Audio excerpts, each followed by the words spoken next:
And we are live. Welcome everyone to round 7 of the 2022 US Go Congress. Hopefully everyone's having a wonderful weekend so far. If you're here, you must be, obviously. My name is Satya. On Twitch, you may know me as LionGuySai. And I'm here with Ryan Lee, the most famous. Hi everyone, this is Ryan. I'm very happy to join in today. So today we have the final round of the 2022 US Open Masters, round 7. And we're going to look at the top 4 boards, was it? Yep. Yeah, I think that's the top 4 boards. So looks like we have one leading runner, Han Han, who's won all his games so far. So we see him here on board 1, and I think that's what we see on screen. Why don't we start out with this game? Yeah, sounds great. Okay, so Han Han is black, and white is Andy Liu.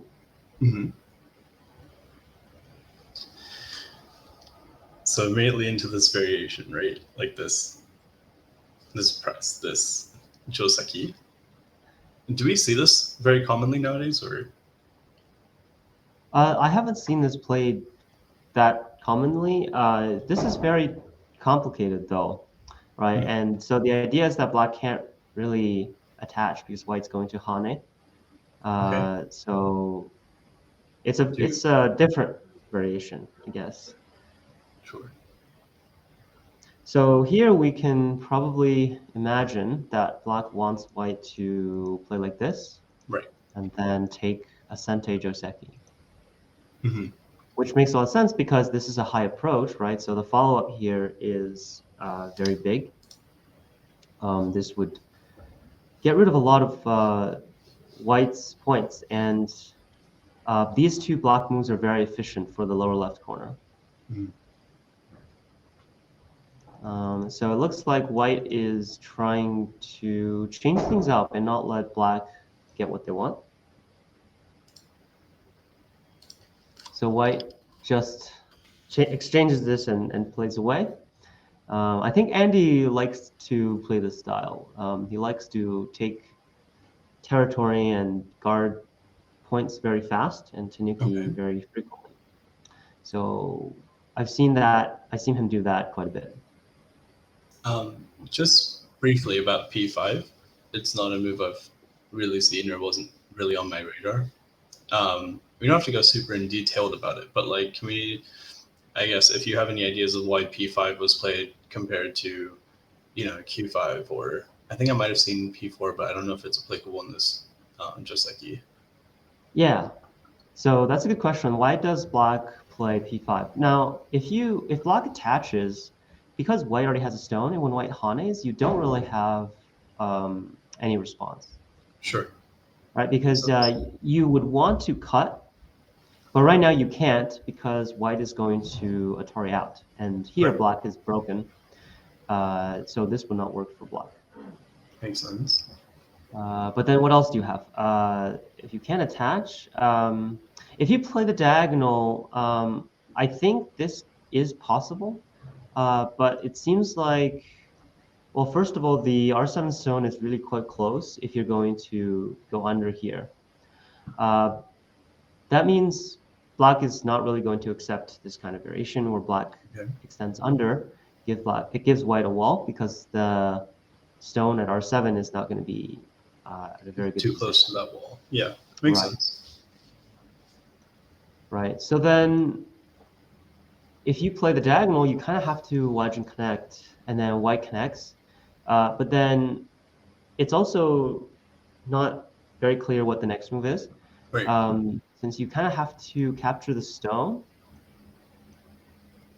And so here the question is that worth it for black? Sure. It does look like R7 is like peeping at, a cutting point, so. And white seems to have forcing moves associated with the two stones. Hmm. Makes sense. Thank you.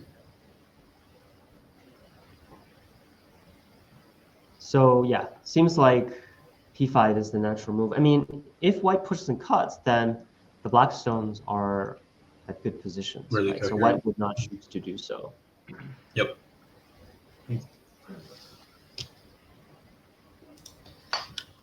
Yeah, so let's see what happened in game. So black attaches, and I mentioned earlier that this is a very big move locally because it takes over the corner. Hmm. And black also chose to play at the start point. So it's kind of like white played a one-space pincer and black attached. Yeah. Yeah. So it seems like both players are doing their own thing, right? Yeah. Absolutely. They don't want to give the opponent what they want. Yeah. Yeah. So white hanes and black wedges. Now this is a kind of a fairly basic joseki, Right. right? Now white. Normally, white has two options. White could Atari on top or Atari under. Right. So what happens if white Atari's on top? So black would descend, and white would Atari and block here. Right. So which sequence would black pick in this case? If I were black,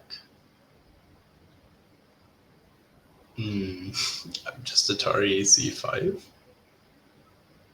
Atari C5 and give up this. Yep, this would be, so here white would be quite strong towards the black stone. Okay. The K4 stone, right? But black would be facing the wider side, yeah. on the left, the open side. What would happen if black turns? So it's like you said, one of the more basic joseki, but maybe less played nowadays. So I'm not quite sure what would happen if black turns. I'd have to read it down. So right, so white needs to take this move, and then black can Atari out. Makes sense. So here, if white just extends out, black would capture. So in both cases, it would seem that the K4 stone is closed, but in which situation is the stone more useful? That's a really good question. So if we had the next move, I would imagine we could pressure the O4 stone, but it's white's turn here. So yeah, it's hard to say. At least for me, it's hard to say. Yeah, in both situations, it seems like the K4 is a little awkward. But I think in this case, it's more useful to have the stone here because it gives white more pressure. Sure. In the first case, you could argue that if we go back to the first sequence here, you could argue that you get Sentai, so you can take the first move. Right. But then this K4 is still not in a very good position. Ideally placed, yeah. Mm-hmm. Is that the issue with the K4 move in the first place? So when black attached and white, so what would you play, I guess, instead of K4? Or would you play K4 or something to split that side? Like going back to when black played C3. Yeah, so it's not necessarily it's not Mhm. necessarily that there's a problem with K4, because there is value for the lower right corner, because it's completely unsettled. So having the K4 stone actually does help this a lot. If you think about what would happen here, if white escapes, black will take over on this side. So having a stone here already would it would reduce the chance that white could escape both at the same time. Mhm. So in this case, white would pretty much just escape one group. So the K4 stone would help regardless when white escapes. Okay. Makes sense. So that's an interesting strategy because you know that white needs to escape. Right. So playing a move here, it helps with that, right? But it also helps with this side. Okay. So I think that's what black is thinking when they played that move. Makes sense. So let's see how Andy deals with this. So Andy Atari's on under, Fun. Right. and he's there. Black Atari's and pushes on top. White extends and black blocks. Mm-hmm. Now, a very important feature of this Joseki is that black kind of saves this block. Black doesn't want to block early. Okay. And that we will see take into effect very soon. So black is trying to make this moyo, right? Because white made the 04 and p5 exchange, Mm-hmm. white is actually quite heavy here. White cannot easily sacrifice everything in the lower right. Right. But it would seem kind of tempting for white to just simply turn now, because there is still a push and cut, Right. and perhaps black would play some move to fix the lower right corner. Gee, yeah. Not quite sure what the move is, but let's say just some extend here. Or perhaps black would extend, That's actually, Awesome. that seems a little bit better because Sure. it prevents white from developing, and it kind of forces white to think about the first move in this Right. lower right corner. Because we spoke earlier about how white doesn't have a super easy follow-up in the bottom right corner, so. Yeah, right. So it seems like the push through is a mistake because black didn't exchange anything. So after this exchange, right, white had to follow up, but now black could block this on this side. And this seems to be a mistake by white. I'm not sure if Andy was anticipating the move here. Mm-hmm. But it seems like after this, black was able to take over the corner. And after the extension, the three white stones are already dead. But on Right. the other hand, white has still quite a few problems over here. Black had Atari and jump, and white would have to push. So in the lower right corner situation, black is still in control. Hmm. So can we actually play a few of those moves out? Because in that variation, it seems like the black cornerstones would be sacrificed, right? It would be as important when black Atari is at L2 and pushes Mhm. out. Yeah. So here, White pincer, right? But yeah. right. You mean the Yeah, jump, yeah, yeah. or Yeah, that's right. so When here black with jumps. if white pushes, black can't connect. But there are a lot of other forcing moves locally. Um, black can just leave it locally, and still white doesn't really have an obvious move to escape over in this direction. On the right side. Okay. Yeah. So in this situation, black doesn't want to finish up the sequence Right. because black has multiple forcing moves here. Black can play the diagonal as well, Mm-hmm. and this would be a forcing move that threatens to connect. Black could even play a knight's move, and that's also sente that threatens to connect, right? So it's And the all idea of of like those, preserving the odd gate. exactly, Right. and all of those would be sente, and yeah. Awesome. So black just defends that corner, and white plays this. So this is sort of a move that takes more value on the side, right? It's saying if you attach, I'm going to take the side. So I was a little surprised to see the wedge where white would sacrifice the corner again. Right. And get some outside Sabaki action. Mm-hmm. Yeah. So white turns, black connects, and white extends out, and black on is in the center. So this is I guess it's sort of a kind of a common situation here. Okay. So white can't really escape before cutting. Right. That's why black descends. It's to prevent the attachment because black can now wedge and capture Right. the force. So we have squeeze. Yeah. Makes sense. But if white cuts first and then does something, then black has way more liberties in the corner, and so white is also unable to do something immediately. Okay. Yeah. So that's the idea with the descent. While as opposed to if you connect, white could attach, and white would have much more forcing moves in this local area. So the descend is for this reason. That's a really cool move. I definitely learned that today. And now white extends far away. So yeah, I guess this is a sort of Andy style. He likes to play these moves that have kind of a weaker link, but they're hard to attack. Right. So you can see this is a very good example.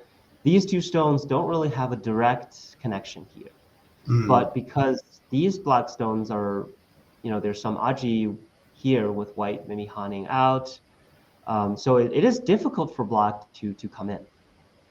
So I guess on a philosophical, theoretical level, because this happens in sometimes in my games, not nearly at the same level of skill, of course, but I find my opponent would jump into the center, and then I'm like, please come back. You're like a balloon in the clouds. How do I bring you back to Earth, right? So then when I play against stronger players, they would kind of like poke at my shape so that I have to make slower moves to make that connection more clear. So for example, like if this is a 3-space extension, it would be weird for white to also play a move at like R12, right? Because then it's not nearly as efficient. So on a theoretical level, how do we not punish, but how do we make our opponent's lighter, farther away moves more grounded, so to speak? Like, how do we make them, how do we punish, I guess? Yeah, so in this case, black does show us the way to make white heavier. Yeah, so in general, you want to be careful about which stones you capture. So here, white is kind of far away, but you don't want to use a lot of effort to capture, let's say 2 stones. I'll give you an example. So let's say you attach and you hane, and you attach and maybe you atari this way. These are not very good moves. Yeah. Because in this case, black is using a lot of effort to capture stones.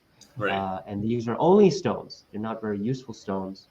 And so that's probably the one tip I could give for this kind of situation, is you have to be careful that what you threaten are actually stones that are useful and that you're not giving up too much when trying to capture some stones. That makes sense. Yep, so black does exchange this now and jumps. Okay, so white exchanges this. Now, this is something that I was thinking about. And interestingly, black didn't Atari. If you notice that earlier, black didn't exchange the Atari move. And I thought that was it could have been a mistake. But also, this is sort of one of the subtle things that you kind of notice when you're watching professional games. So here, this is the situation, right? And in the game, black extended. Black didn't Atari first. So what black worried? Black is actually worried about white making the Atari and then coming back here. Right. And in this case, even though white gets gote, but now after capturing this completely, there is much more threat in the corner. Even though black could come back and pincer, but these two are sort of miai. I see. These two are both very big moves. Right. Yeah, so sometimes you notice sometimes the player doesn't exchange something, but there's actually a lot of thought that goes into something like this, right? So black extended because black was worried that black could not get the exchange. But I guess after black extends, does black not have the timing to play that Atari? That's right, because the Atari black fixing is worth the move, right? It has significant value. Oh, white fixing or white fixing? Yeah, so let's say here and when white fixes. Yep. Right, this move has significant value because it threatens the corner and it makes some points on the bottom. So we don't want to help white make that efficient move, like with good timing. Like Right, and in that case, white could pull the 3 stones back in the future, right? So right, white could just leave this, and if black fixes, white could pull these stones back and extend back. right, and make So that. I think that's related to what black was worrying about. Otherwise, if you notice what happened in the game, black simply allowed white to get this end game, Yeah, and that's actually quite significant. right. This is about a 4-point difference. Yeah. Do you think that we are at a good point to switch to a different board? I think board two Yeah. has gotten a lot of action in. Yes, yes. Thanks for reminding me. No, Let not me at all. see I'm if also we. equally absorbed in this. So Okay, we're pretty much caught up. So okay, yeah. So it looks like uh after black jumped, white started the fight here, and we're gonna see very soon how the fight will play out. progress. Perfect. Move All along. right, let's take a look at the Round two. second game. Yes, Okay, board two. so we have Michael Chen It's versus black. who's playing black. Yep. This is Jeremy Chu. So looking at this game, it feels like a classic Michael Chen like reading fighting game, which I love, but I'm definitely not at the skill level to keep up with. So I'm super thankful that you're here, Ryan. You could do all of the heavy lifting for me and chat, of course. So this is an interesting situation here. It's very important whether or not white could capture this black group. Right. So I guess shall we see how it came to be? Briefly recapping to the current position, like from the beginning. Shall we see how it progressed? Let's take a look at the current situation Okay. first, because I think after black throws in, white needs to um, make a choice. And overall, this fight seems quite complicated. So I'm curious how much time the players have right now. Because if Jeremy has enough time, I think he would be able to just simply read everything out and capture black.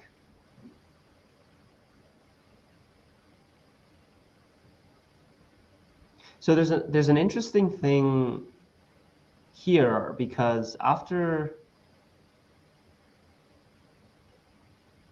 okay, there's actually nothing here, because if black makes this exchange and then plays this move, white could turn.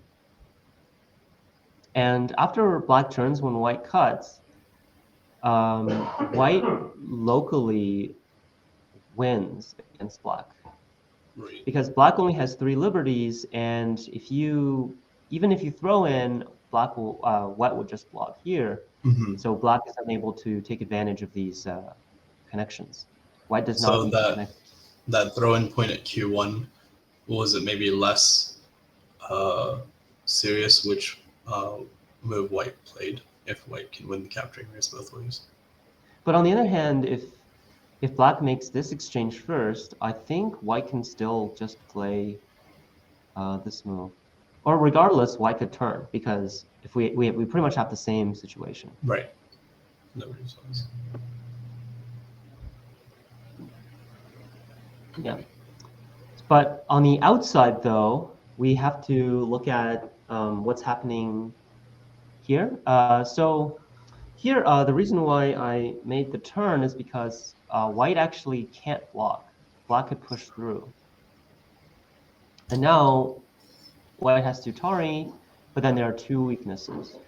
So in order to account for that, white must turn, so that if whenever what black pushes through, white would connect on the left. So it would be as if, yeah. So white can fix the cutting. White can fix the weaknesses. Sorry. Yeah. But let's take a look at the right side, though, right? After white turns, black could push and cut here. And that threatens the Atari.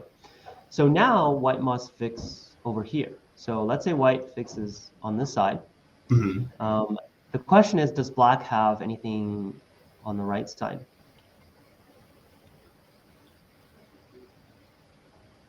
Let's see. I don't see anything significant actually. Yeah, I'm tempted to say black is dead here. Okay. So let me see if we have any updates.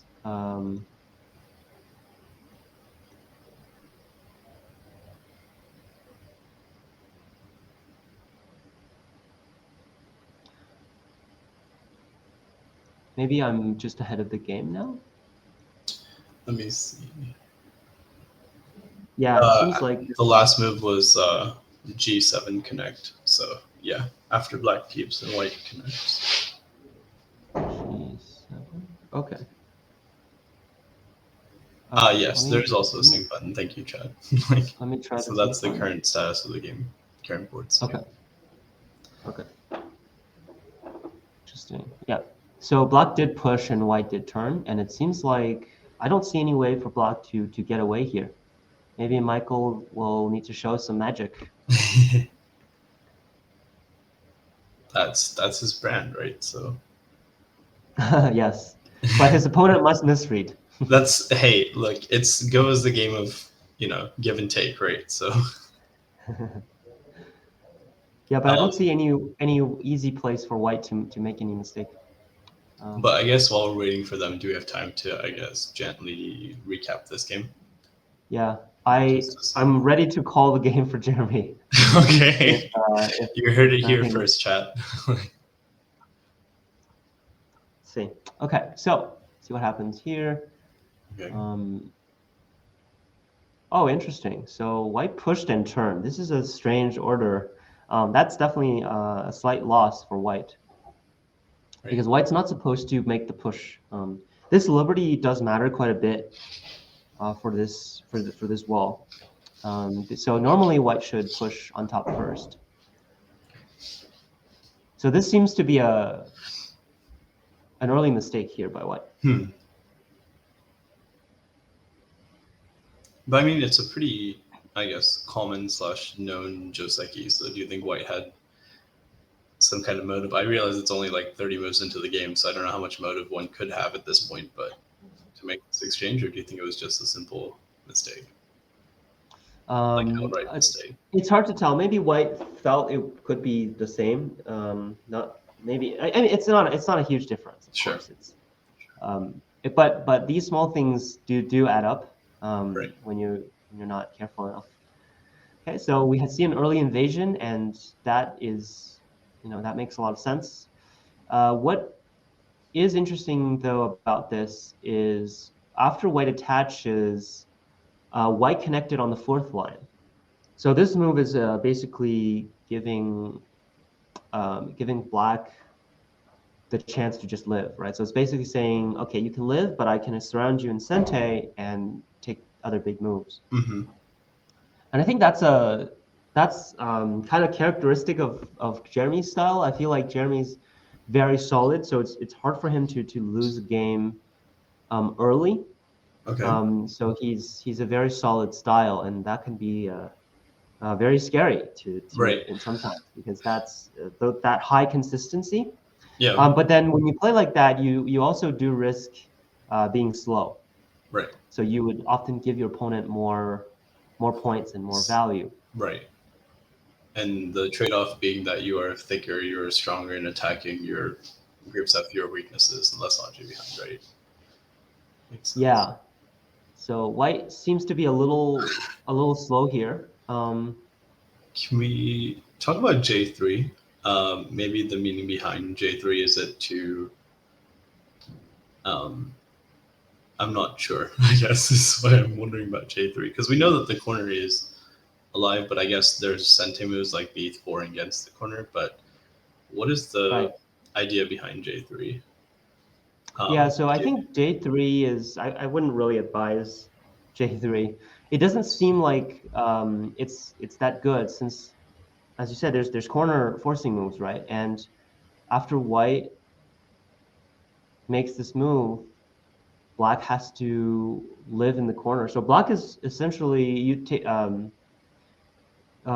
a move here to afterwards. So Right. is black really gaining? I highly doubt black gained from this exchange.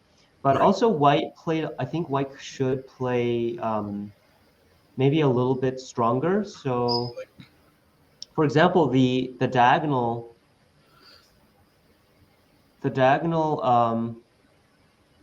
is looking for the cut, right? is looking for the cut, but it also helps black fix it. So Sure. if white directly turns, what would happen? Uh, So, okay, I guess Jeremy is worried about the Hane and cut. I don't think that's, I see. So that's kind of interesting. So Jeremy is worried about the Hane and cut hmm. because black has a squeeze and black can push through. Yeah. So that makes sense. So white is Can we exchanging this for, sorry, can we briefly go over that squeeze just for chat and myself? yep. To see the So end state, yes. what that would look like. So if black cuts now, white has to Atari. Mm-hmm. But now black can just push through like this.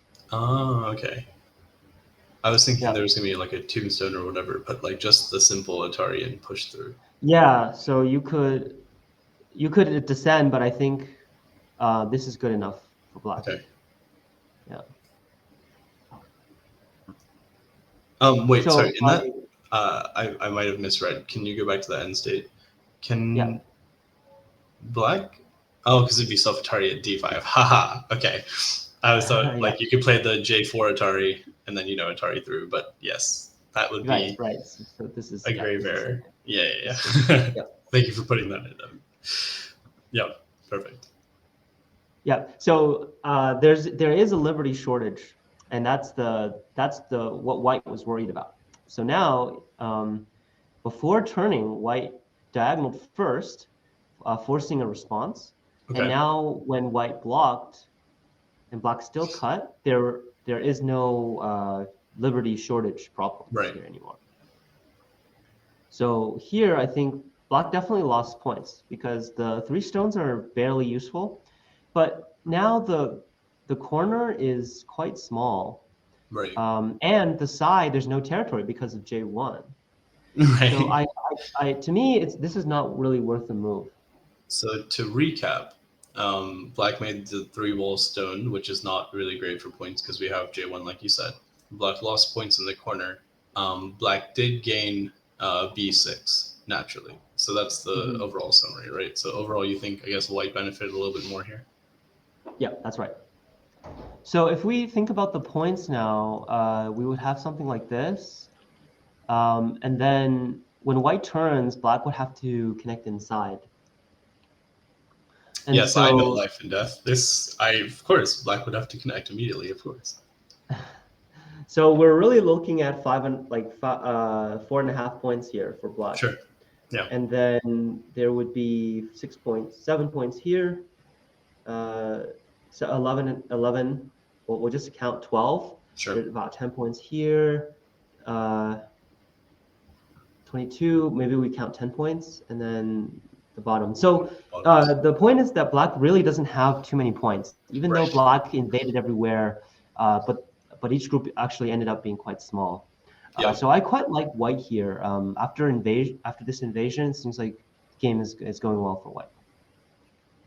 Makes sense. So I guess So black must realize, I guess, that maybe it's favoring white. So right. that's why I'm assuming. That's why I think the game state of the right hand side must have occurred because black was trying to account for that to balance it up. Now here's a move that I find a little questionable. I would never play this diagonal because it's kind of like losing something at first. Sure. I think what white was worried about is maybe black just extends and white's shape is a little weak. Okay. But I think that this move is a little slow. White still needs to push and take sente and continue the fight. Instead of playing a gote move here, that's quite defensive. And like worse on territory up front, like you said, paying a little bit first. Take a look at board one.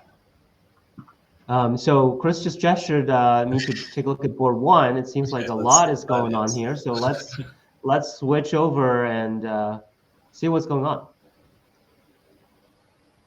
So there've been a handful of moves since we left this board. Yeah. So, okay, interesting.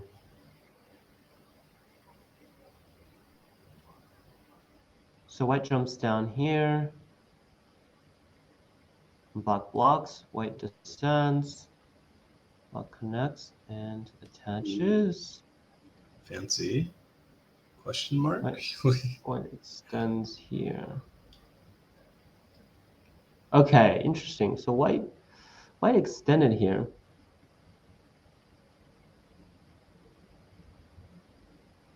Well, regardless, we have a very complicated fight, and this is extremely important for the rest of the game. Mm-hmm.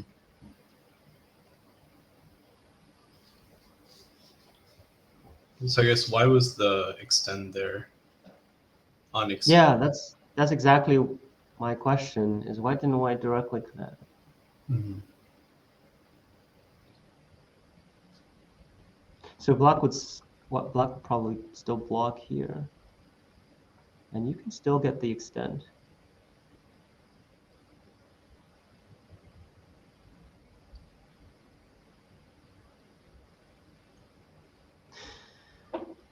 Well, here, folks, is the Tsuji, the local shape move here by black.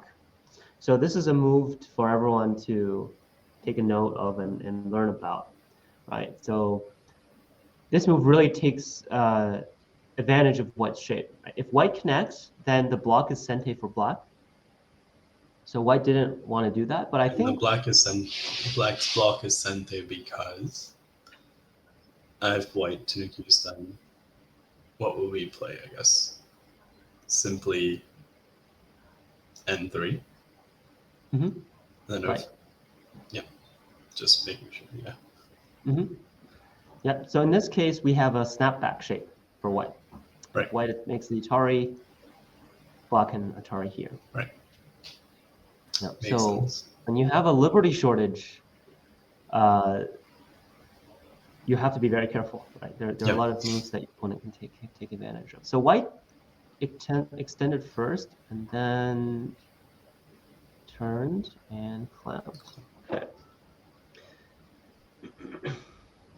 So white is trying to force black to live, but after the turn, I'm not really liking the situation for it. So it seems like white could have gotten better. So if white just directly connected, Mm-hmm.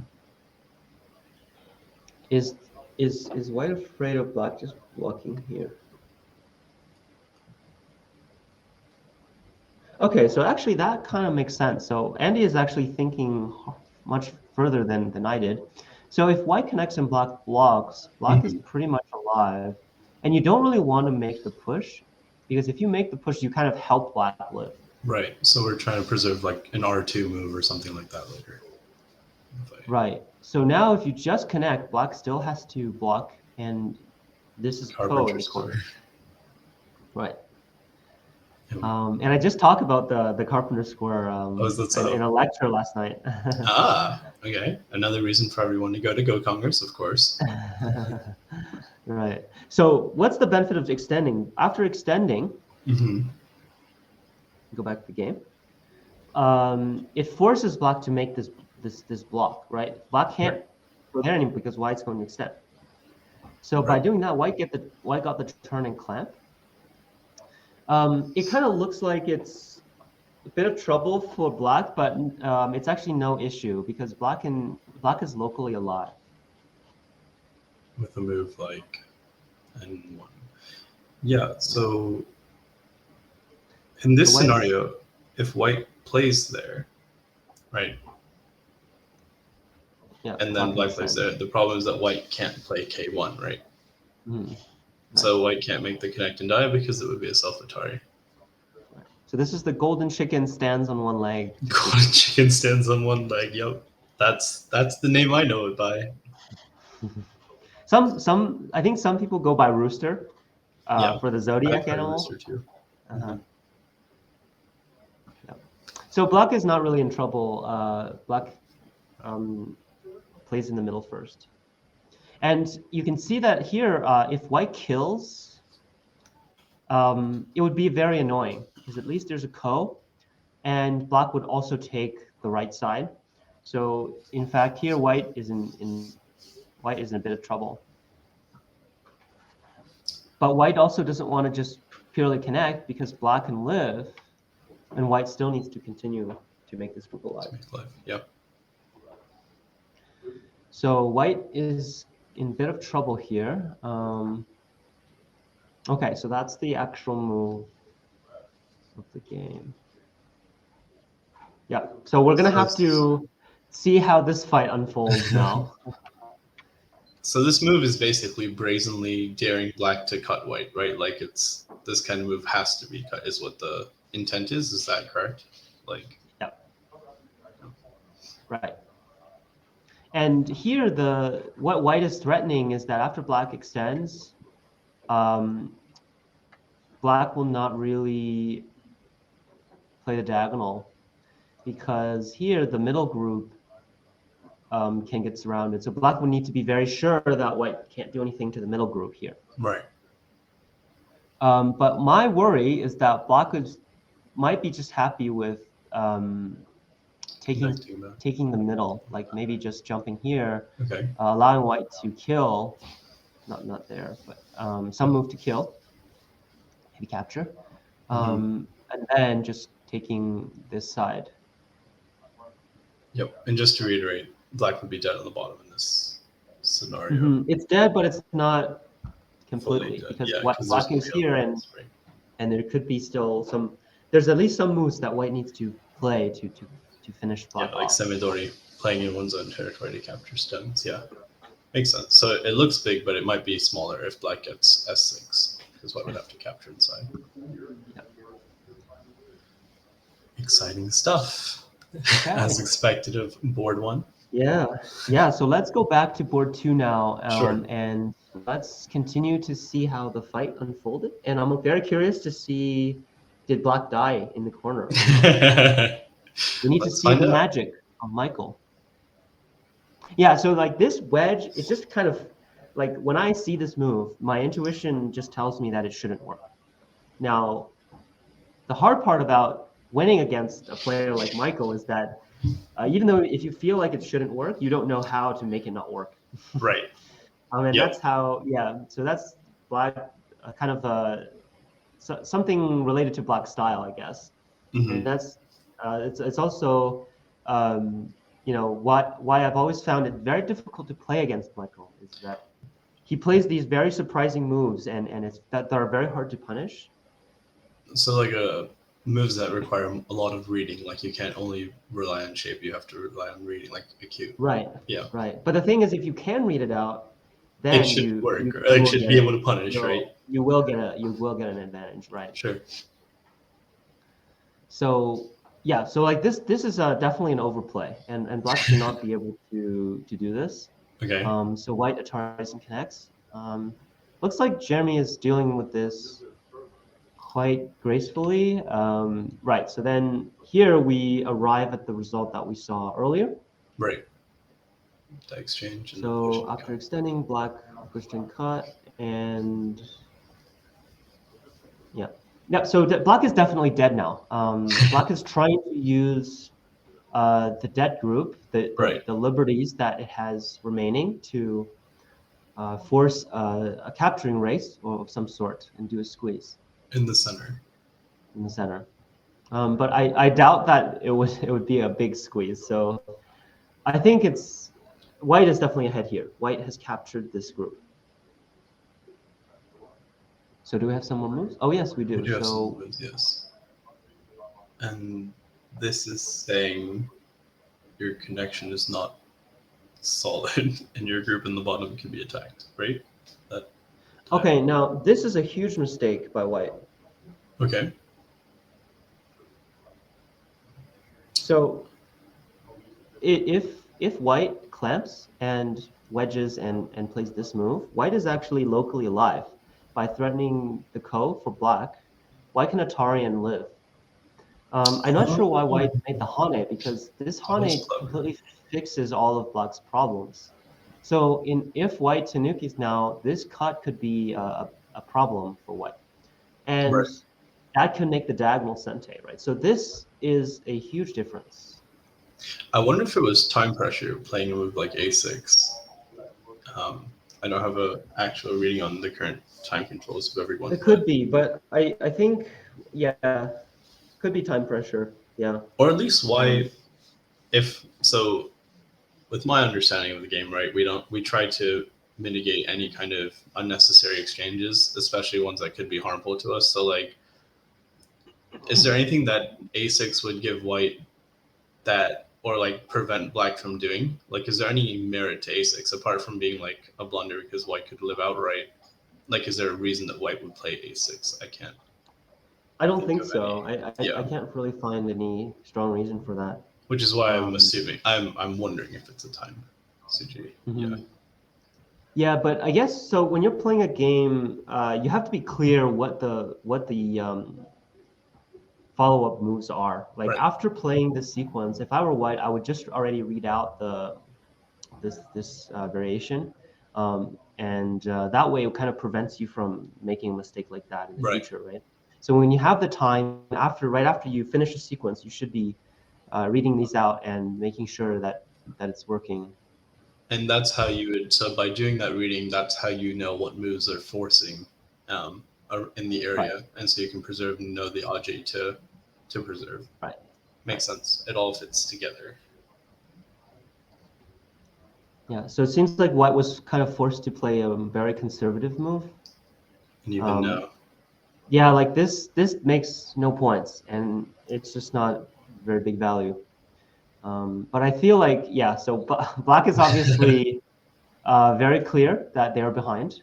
right? So now Black is trying something, but I think that this is pretty much the game. So Black is dead now, and it's impossible for Black to do anything here. This also lost points because White is solidly connected with 2 stones now, and White just needs to push through and capture the rest.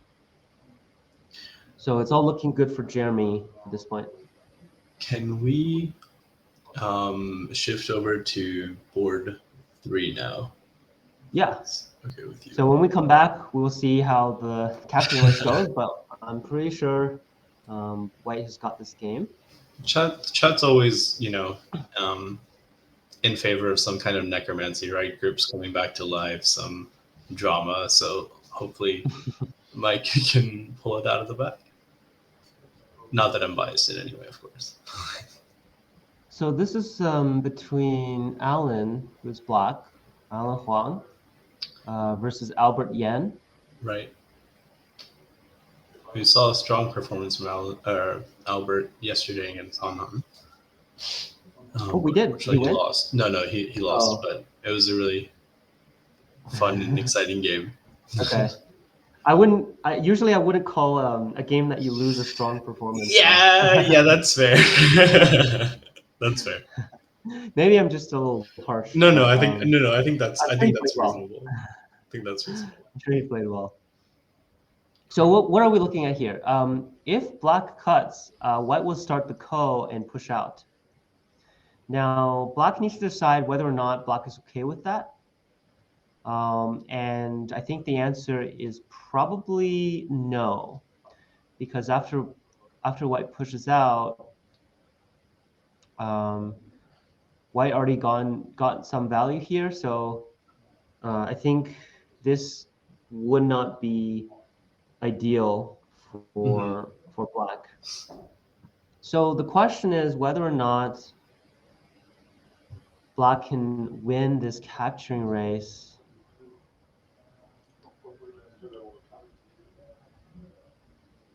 And it looks like the players had some more moves. Okay, interesting. So Yeah. Black descended, and the message here for Black is I'm going to capture you. Okay. Yeah. Makes sense. Yeah. So White made the throw in, and Black captured. So let's take a look at this capturing race, because we will definitely see it to the end now. Right. Doesn't really help for White to throw in, so White would just make these 2 taris. White can make this to gain some extra points just in case. Maybe White could connect as well. Okay, so then black needs to kill white though. I don't think a seki would be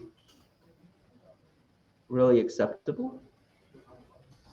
Oh, sorry. In that case, white would need to make the eye first before making the Zatari moves.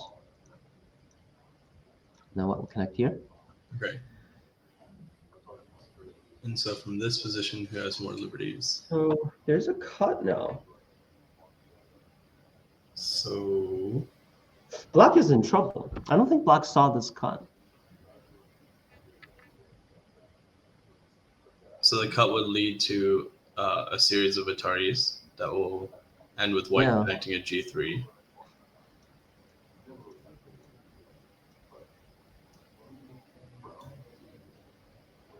And this is obviously not working for black. So what is black thinking about here?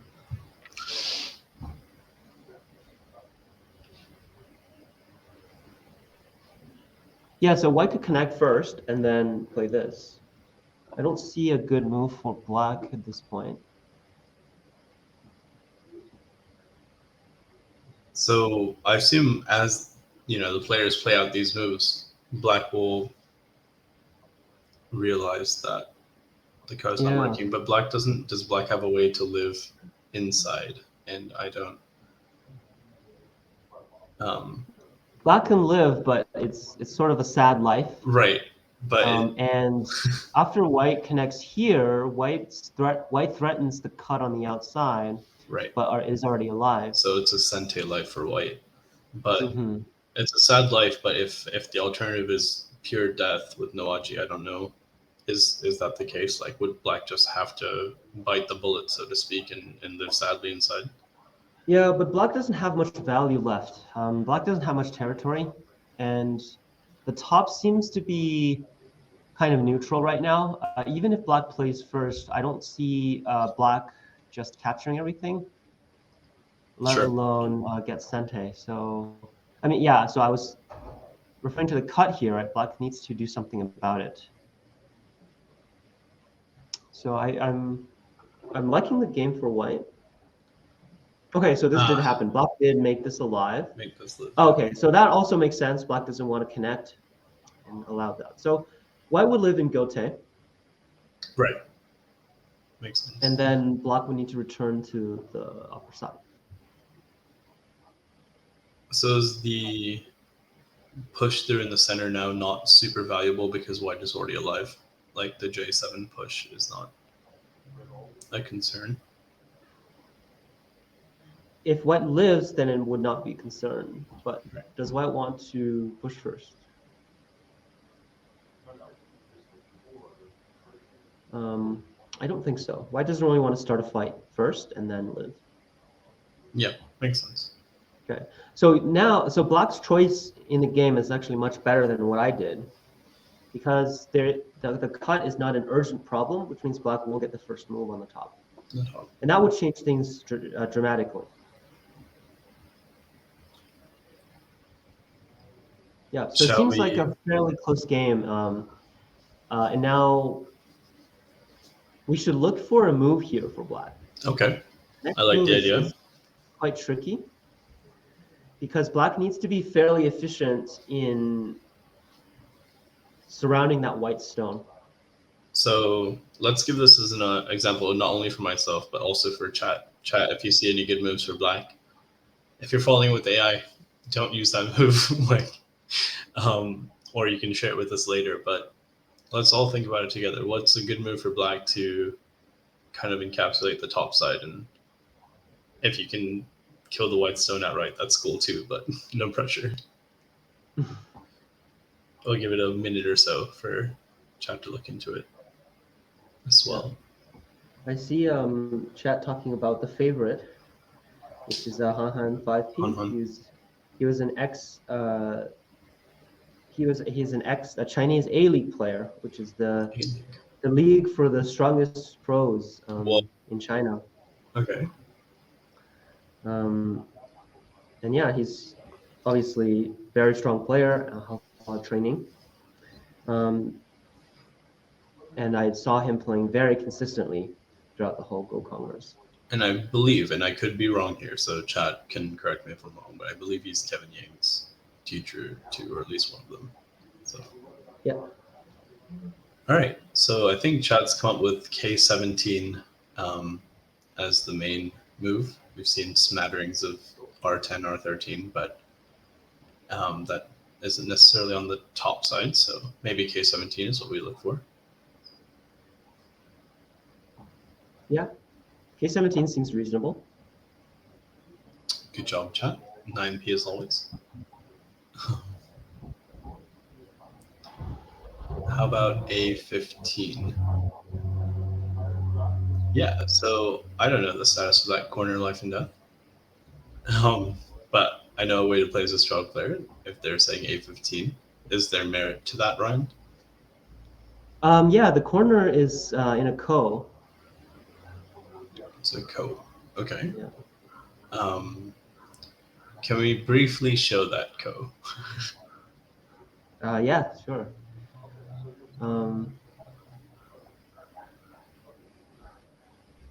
Knight's move, pull back. And black Okay. has to make. Yep. And so this would be the ko shape. So black can't jump because white can play this first and then Atari. Right. So black has to make this. And in this situation, white can't attach at B17. Because white can't get the attachment here, black can live like this. Okay. Right. So white has to start playing this one. And then black makes some white Atari. This is the ko.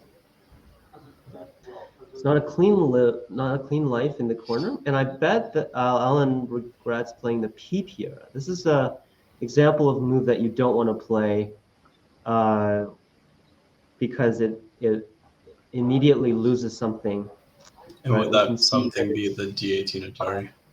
Black lost the Atari, right? You never know when that Atari could be useful. So black made two peeping moves. I didn't look at the earlier game, and maybe we could recap that at some point, but it seems like these peeping moves aren't really doing much for black. Sure.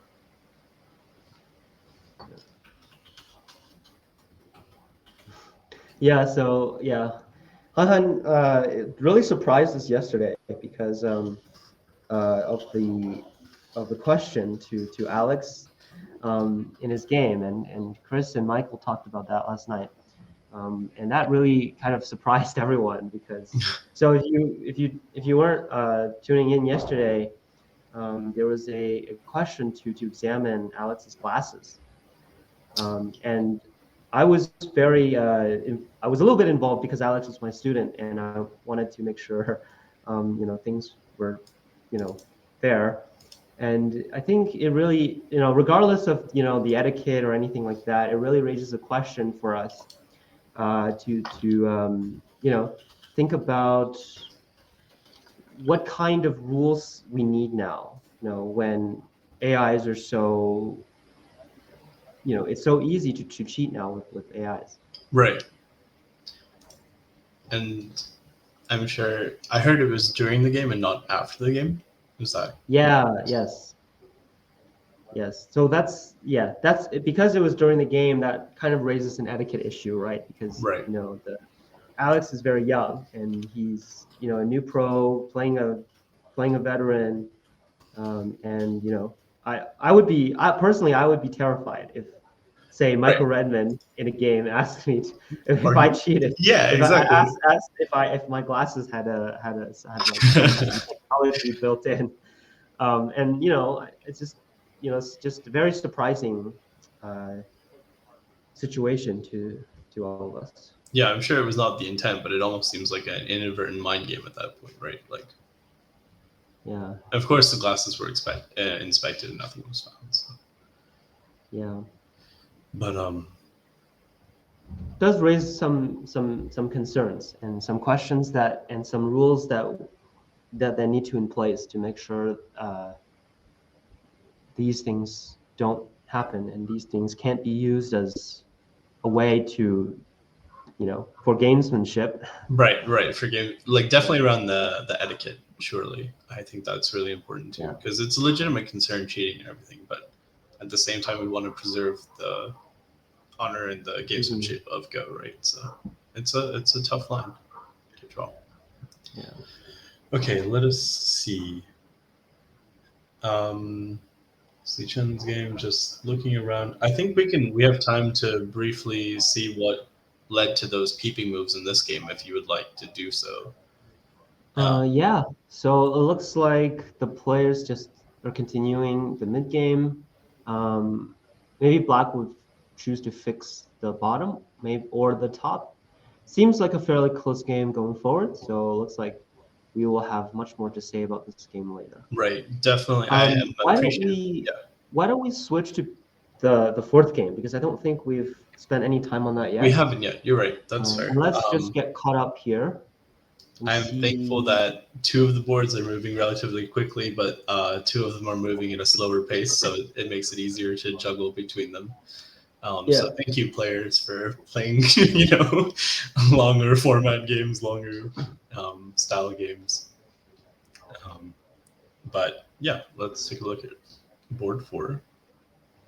Shelby and Harrison. Yeah. So it looks like a fairly peaceful game. Just defending territories at this point. So this is a good counting exercise for Yes. everyone. I relish at the chance to count.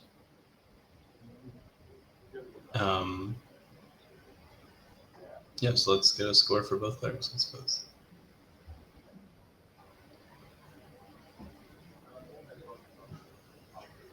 Yeah, so I'd be interested to hear if you have any opinions in the chat about what happened and what you think is the right thing, because I think it's fairly active in discussion now, and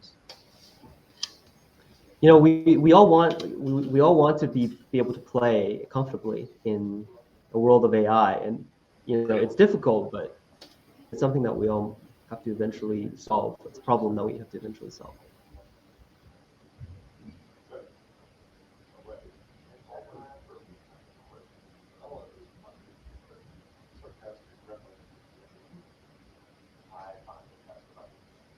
This is a good time for me to use the drawing tool. Yeah. I have them pretty close, so I'm not known for my counting. I'm known for my lack of ladder reading, but I have Black at around, and I'll do this. I'll say mine out loud, chat. I'll take the fall for myself, and then Ryan can correct us, right? So I have Black around 40, 42, and White around 38, 40 without Komi. And this is probably incorrect, but let us be corrected by a literal professional. Isn't that a dream? We're so lucky. Thank you, Ryan, for being here. Thank you. Let's get here. So it seems I seem to get a bigger number than everyone. Can I use a different color pen? Let's use red for Black.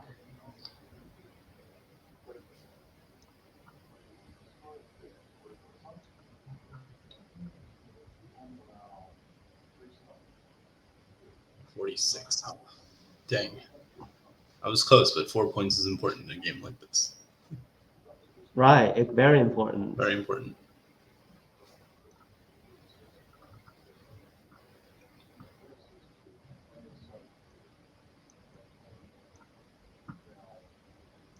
Mm-hmm.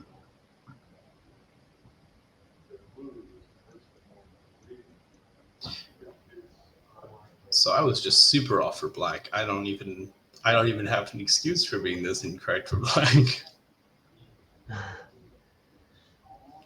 Yeah, I mean, if you're thinking about the territory borders, you always have to make kind of reasonable estimates. If you estimate like a little smaller for one side, you also have to do the same for the other side. Sure. So just be careful about that. To be fair, L15 wasn't on the board when I counted. Just this is my humble excuse, but yeah, still way off. But okay, cool. So we see the point differential being around 17. Check my Oh math chat. wow. No, Yeah, no, so no, black 17. black is leading by decent amount actually. If we So about 10 do this points count. if we count in Komi. After Komi, about 10 points. Hmm. There are some unsettled areas like this middle area. Uh, maybe I should clear it now. Okay, there we go. So now that we know all the points, let's take a look at, yeah, so like these two black stones are not entirely strong, so there could be something white could do there, but it's doesn't seem like anything severe. So I didn't really take in those two stones into account. Sure. You might argue that white has some potential here, but this is pretty much zero. You can almost never, usually you don't make that many points in the center like this when black has entrance points on multiple ends. So in this case, if let's say white wants to make some points, right? White plays a knight's move. Black can easily just simply make a jump and do something like that, and easily, white is only making like 5 or 6 points, and that's not even close to the biggest endgame value right now. Right. So this also I usually don't count too much. So I think it's safe to say that black is ahead. Either like, and it's near the 10-point range, I would say. Mm-hmm. So I guess the question now, like you hinted at, is how does white make more points here? We learned that it's not like 04, 06, something like that. Right. So what what would are the have to what would have to do something on the top, either reduce it a little further, and what would need to take a lot of big endgames. In a like in a professional game, this game is very difficult to come back from because all the territories are settled, and Right.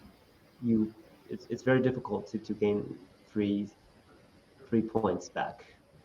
Yeah, so notable end games I see now are just cutting here, Right. and I think this is around like 15 points or so. Right. The connection is quite big because it has the clamp, and black capturing black at Hane, so that's also quite a big move. Big follow, yeah. Descent is also decently big. White has some ways to threaten the corner a little bit. But I doubt descending would be bigger than R18. So cutting at Q17 should be the biggest move for white here. Sure. Okay, and wait, is that the game? Let me think. Okay, no. No. White hasn't played it, so we're Yeah. not sure what white's going to play yet. If you look at the bottom, you can notice that black took the corner and got value on the bottom. So my guess would be, without looking at the game super closely, that this is the reason why white fell behind. It seems like this group is inefficient for white. Right. Okay, let's switch back to the first two games to see what happened, and then maybe we can take a short break from that. Yep, sounds good. I guess maybe, do you have a preference between the two? We know that. Let's start with game one. Okay. And then we'll take it from there. Okay, perfect. Yeah, and then we'll go to game two.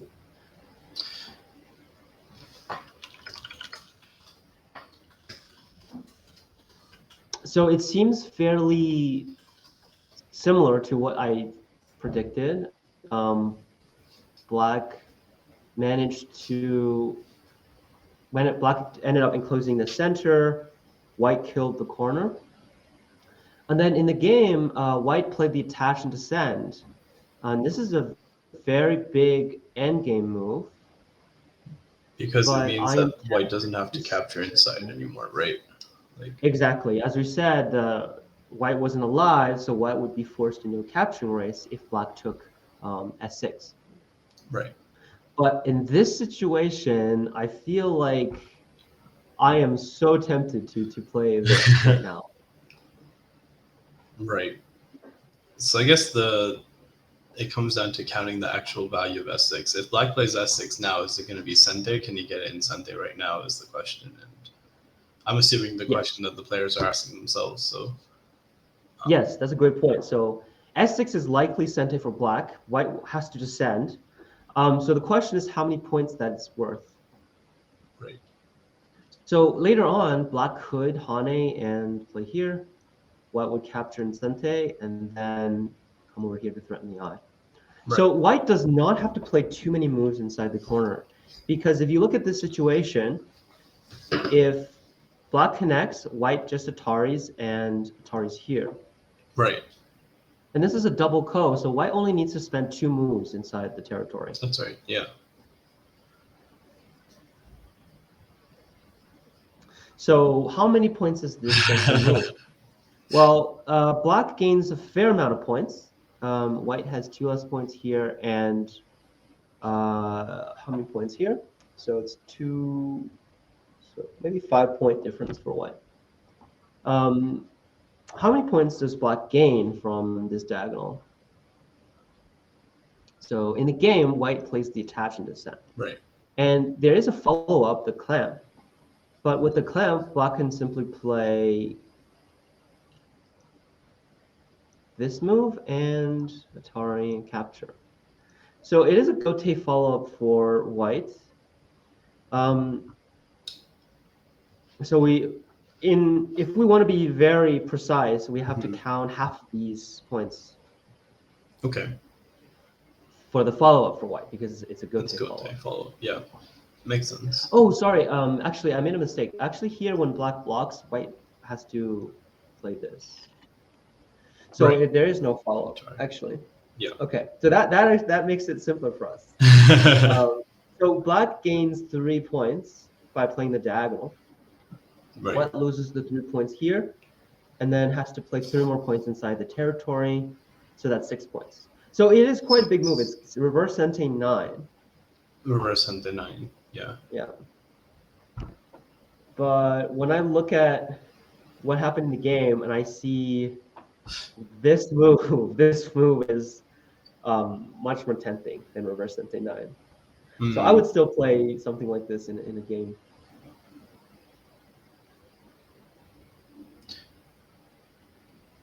Yeah.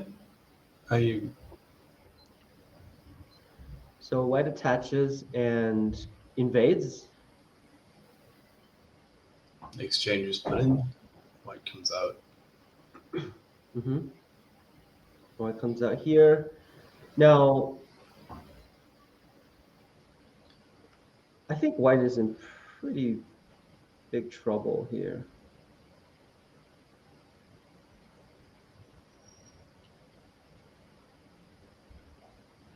I doubt white can live here because white needs to turn at 015. This exchange is almost fixed. But if you notice, if after white turns, there's no eye on the top anymore. White needs to play a move in order to make the eye on the top. Yeah. So I think it's pretty safe to say that white is dead now. It doesn't seem too difficult to kill white. Okay. I just saw a message in the chat that Andy resigned. Okay. So we've already have a result there. Force that. Yeah. Yeah. So I was looking at this, and like if black just Ataris here, white would need to make the ko, and then still try to escape. But this is a ko, and there's still no eye. Right. And so it's a flower ko for black. Like black has nothing to lose from that ko. Yeah. So now it makes me wonder, is white much behind in this situation? It would take me a little bit of time to check, but I wonder what you think about that. Yeah. So like we have this situation now. I have no frame of reference in being able to count the top left. Like so white has all the potential to make the points on the board, right? Like black's potential is in the center, but really most of the board is covered by whites, right? white's done. Yeah, So I and would start with counting how much black. If I were me, I would count how much black has, and then I would know how much I need to make from that potential on the left, right? yeah, or invade white, right? Or yeah, or invade white, yeah. Yeah, But we have to know why we're like how much we have to invade, yeah, right? Is what I exactly. was taught. I should say, like when to stop invading, when to pull back. Yeah, that's a very good strategy. Um, so I was actually told by Googlet off camera that OGS's AI is inbuilt with Kotago, and Kotago has they revamped it, so now the score estimator is Mhm. insanely accurate if it's not your own game.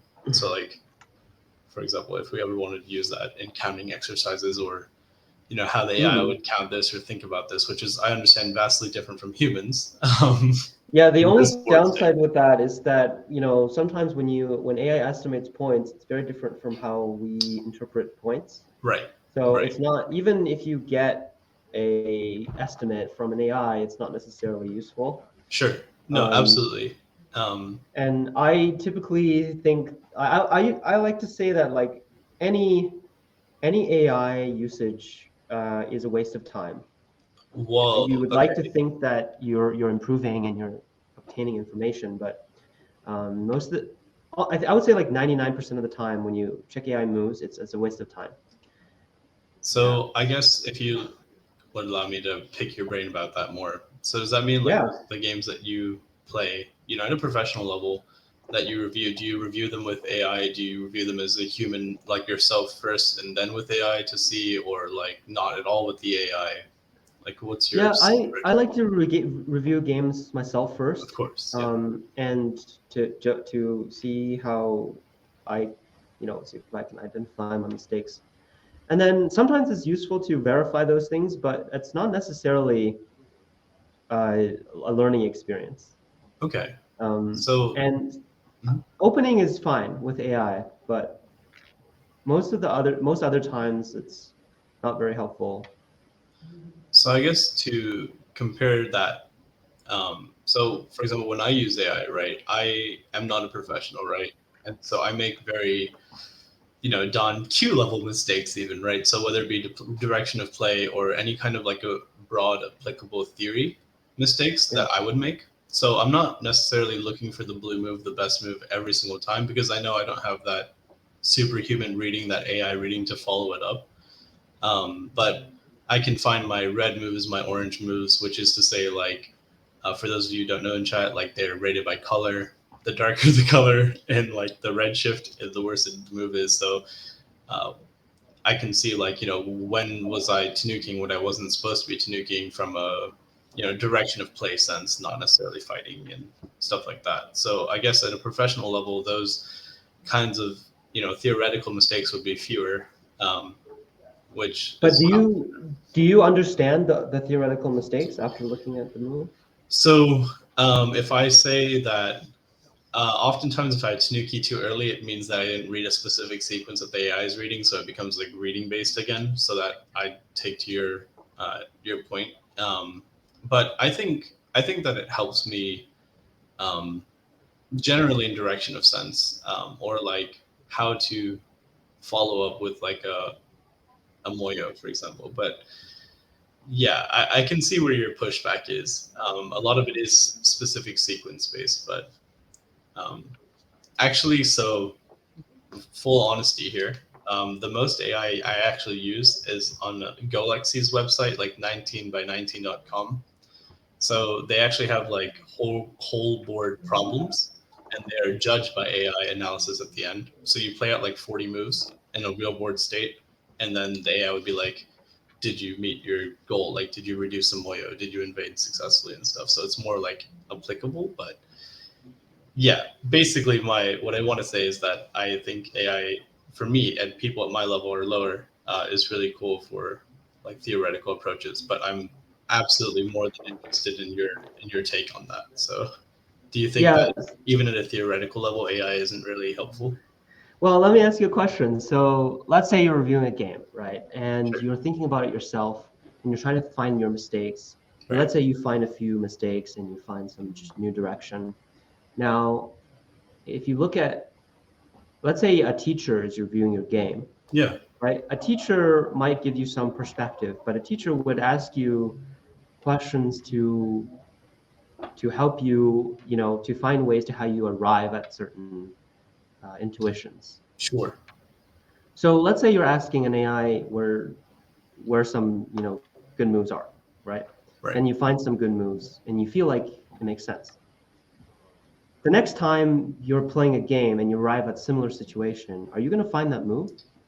So that's a good question. Is it actually learning if we don't find the answer ourselves? Is that kind of like what you're getting at? Like, because the teacher will ask us the questions to make us think about it ourselves so we can learn it for the next time we are meant to use it. But yeah, I can't say with 100% certainty that I would find the moves myself. Yeah. Yeah, so if the analogy would be, let's say you're doing some math questions and you have an answer key, right? You have an Right. answer key and you maybe have multiple answers Yeah. that are that are all pretty correct, right? Right. Right. But you don't know how the process works. And you're backing out the process based on the answer. Right. Can you successfully back it out? Yeah. I mean, I, that's I a good think that's very question. questionable. Yeah. And your take on the there could be some theory, it could be some reason that you're not thinking about. Um, I think that's my biggest issue. Like you're a lot of people like to convince themselves that they are learning from the analysis, but in the end, at the end of the day, you're just provided with a bunch of answer keys that even pros can't understand. Right. Yeah. And that's So why, I, yeah, no, I think that's fair. I see like other like players around my rank, maybe a little bit stronger, are always obsessing over the blue move or always obsessing over if a move loses half a point or like 1 point. And I'm just like, as long as I'm not playing like red moves or like a few orange moves, I'm happy with my own game, right? Because it's more like well, I'm not some striving for some perfection. red some red or orange moves could be, it could be a good strategy for like to lure your opponent to play a mistake, That's fair. right? And in Go, we're always looking at exchanges. We're not looking at like one player's moves, right? So Right. So often it's never in a vacuum. we Okay. think about exchanges of moves and see who benefited from certain exchanges. You also don't really get that from analysis. That's fair. And Yeah. Because when I make a red move and I see my opponent make a red move too, I'm not like, oh yeah, I was fine. It's that why did I make that mistake in the first place? But they also made a mistake. So right. that is quite the hot take. I'm really happy to hear it. Um, so it looks like Andy and Han Han are reviewing on the live Yeah. board, like over the board. Um, Shall we take a look at board two? yeah, let's look at board two.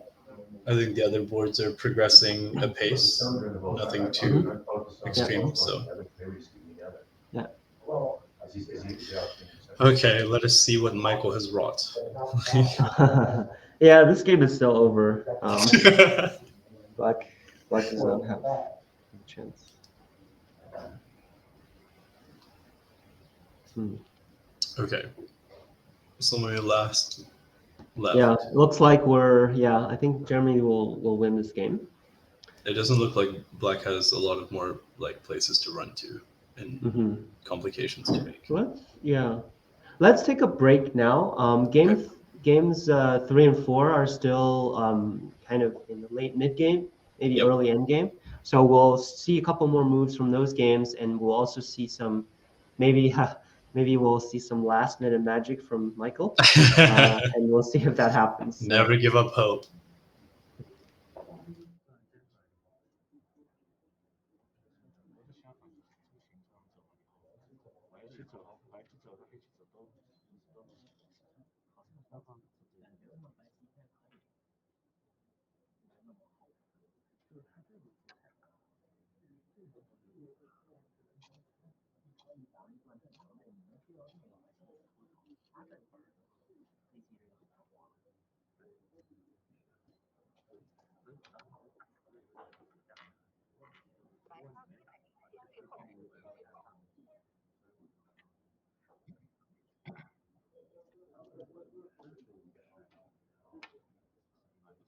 是我搬这一个开始这个角。我这个基本上也要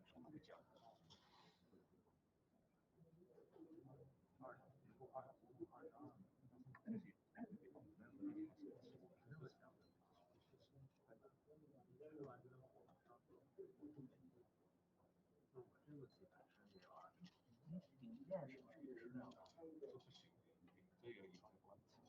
哦，它盈利点这里关系。哦，那个功能一直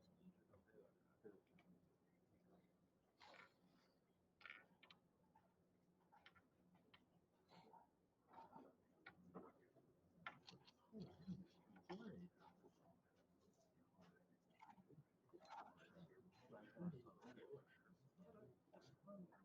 断了一个，不断，怎么样我都断。哪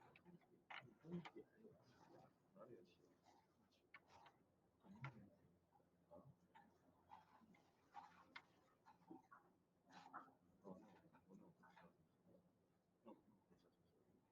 你直接走是那个大这个点，从来没有点过。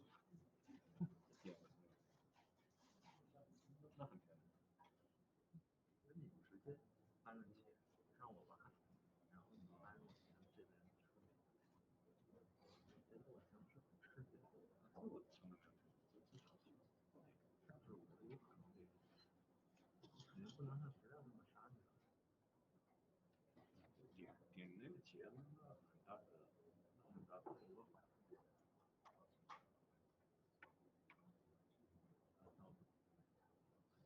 这么成绩？那我这边有钱了。你可能不会实在的，我以为这个没气，我以为就上面是。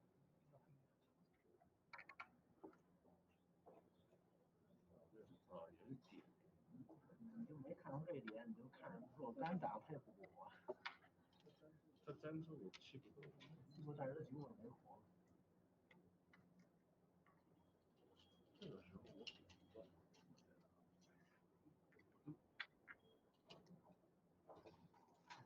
下次明白。我吃了我就我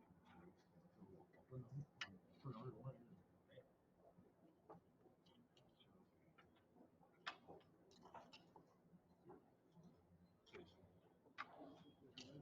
这种情况下，其实不会。这个也有点难受。我肯定得走什么时候？这个不能聊起。这不是这我不给。这个聊的太挺大的。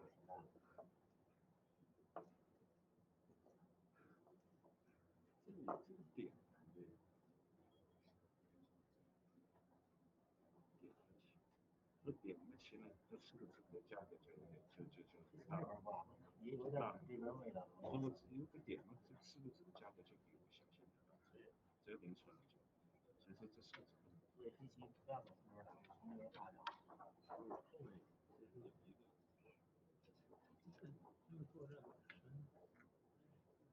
觉得如果你气量的话，会蛮一点。因为我本来我也好想。这个要不要招呢？不是。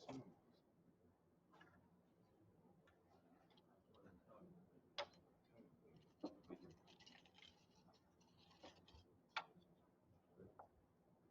我觉得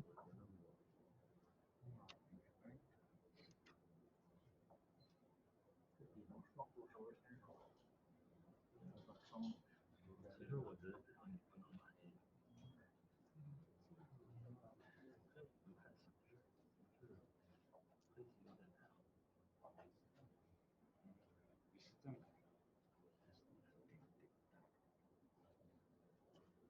是这样的。这样子。让你这个有感情，让你可以做吃。但是以后是这样的，我觉得当主给你。对，其实撞一交换一个，一下就干净了，结束一局。这实战也复杂，实战你就等于说是。太开心了，这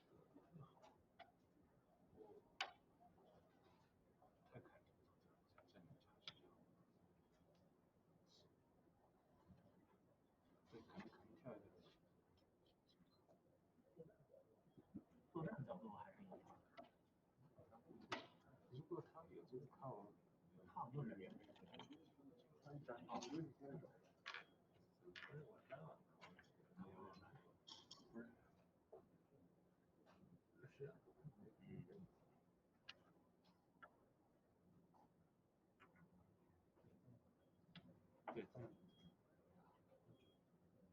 会可能就跳一个，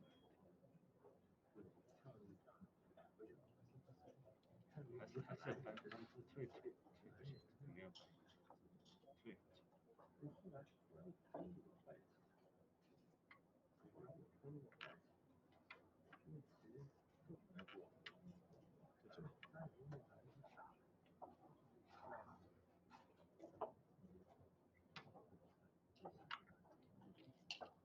这样我不太行，我就会进行睡觉。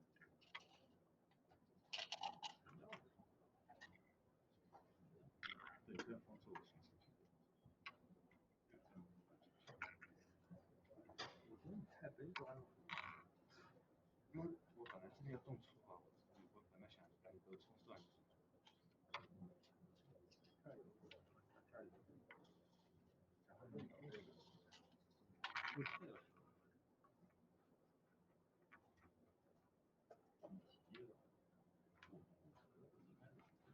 对，我这里没骑。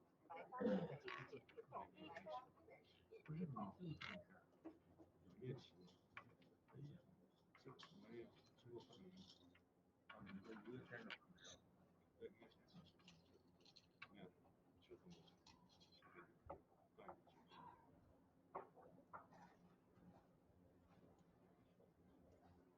这我必须要有个线索，这个线索不行，这没有。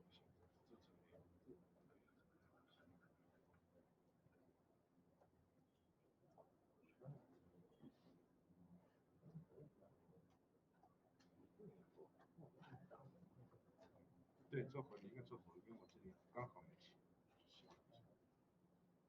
刚好没治。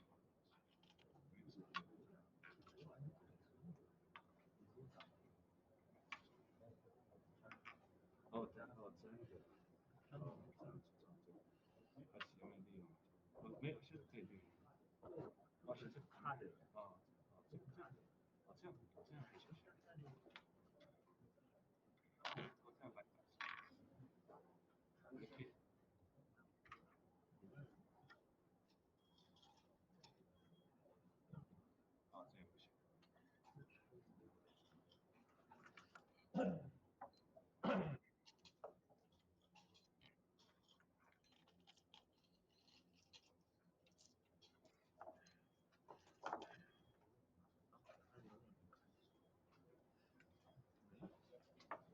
刚好没骑。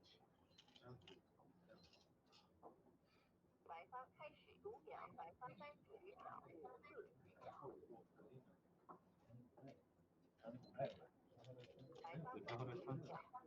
这样你就是走对我也不太行，我需要花点生气，这也不太行。你觉得你白方30秒我觉得你。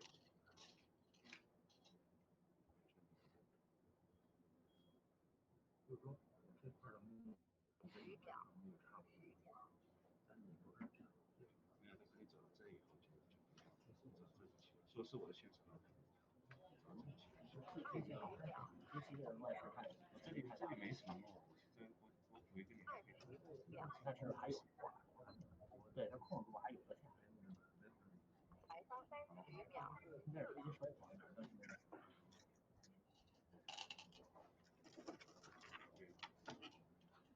10秒。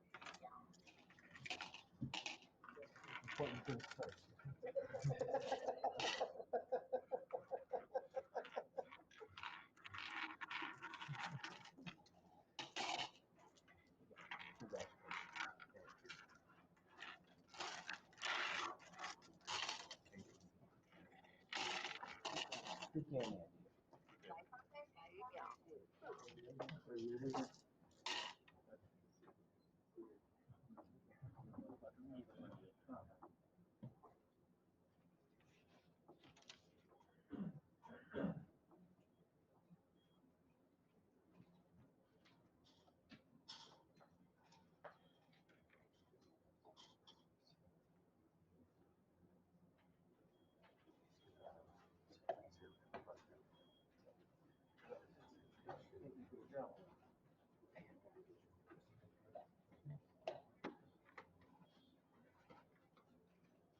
Hey, welcome back. So we took about a 10-minute break, and it looks like game 2 has finished. Michael wasn't able to show the full magic.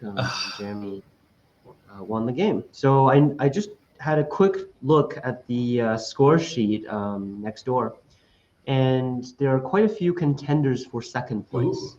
And I believe that's what they're fighting for currently, especially the game that we see on screen now between Alan Huang and Albert Yan.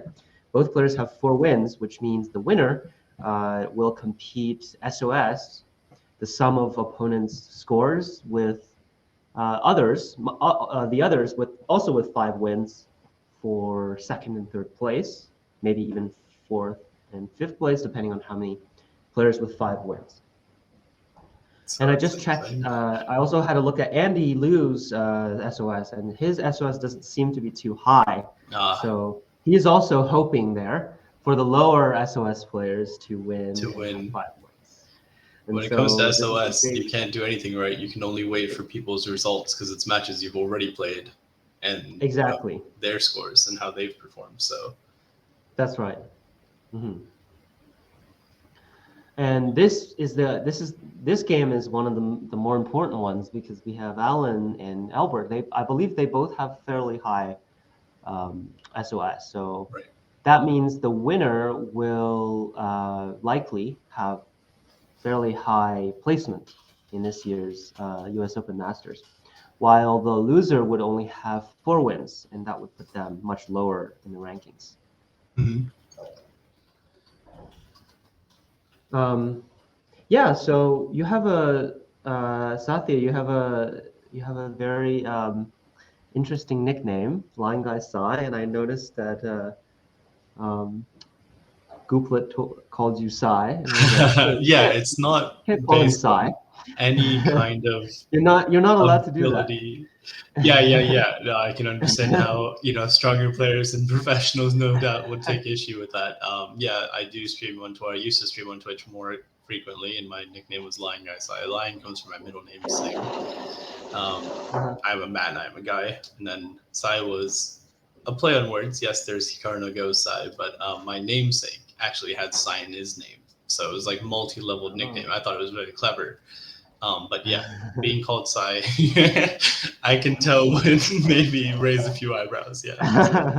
No, I actually think it's a very cool nick, because when people call others online, they usually give you nicks, right?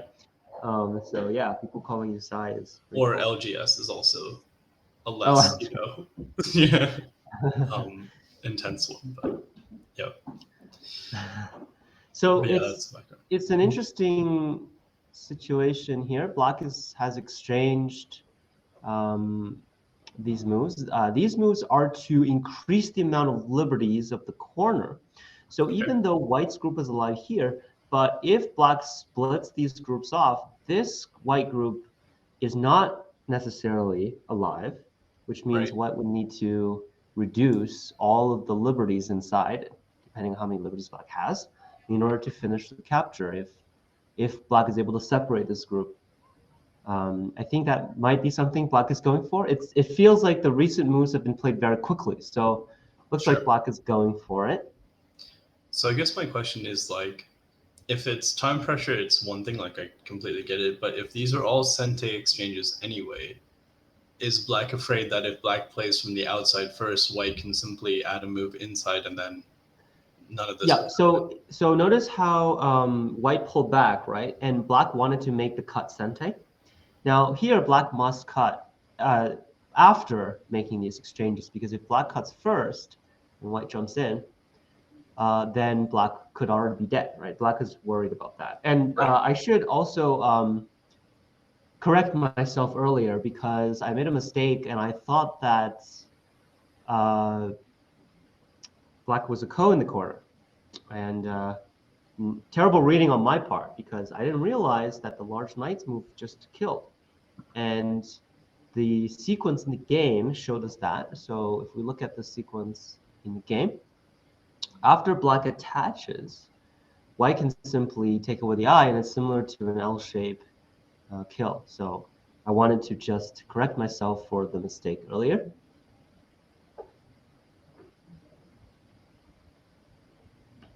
And And I called that out correctly in chat. Chat being 9p as always. So good eye if you caught that.